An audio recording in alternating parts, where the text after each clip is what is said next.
Hi, this is Elisa with 60 Days to 60, where I'm going to turn 60 in less than 60 days. And so every day I'm sharing a lesson that I've learned in my 60 years. So this is my daughter Jenna, who's home from college.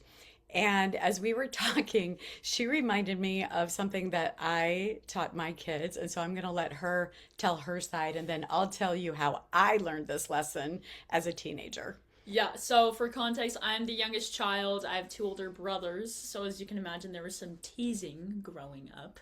I would go tattle to my mom. And one day my mom just like looks at me after I like go to say like, Brayden is doing blah blah blah blah.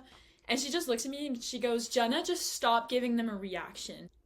Excuse me? You're supposed to tell them to stop. And she's like, stop giving them a reaction. That's all they want. Like, if you keep giving them a reaction, they're gonna keep teasing you because that's what's entertaining them. But if you just stop, they're not gonna find it fun anymore and they're just gonna stop. What? I was like so mad in the moment, but truly like such a good lesson.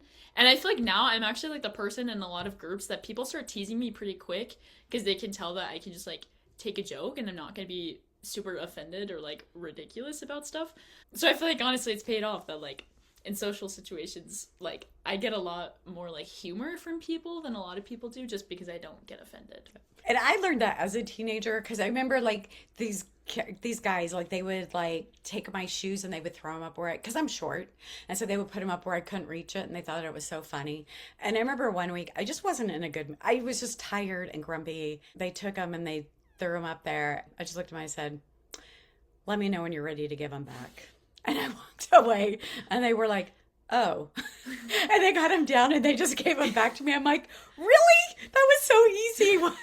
How did I not know that that was a thing until now? And I grew up with a mom who I was one of nine kids. I don't think I've mentioned that in any of my videos yet. And my mom would always go, "I'm out of it," when we would like argue with each other. And so we would always have to like work it out ourselves. And so definitely played into the way I mothered too. Anyway, join us for our next video and have a great day.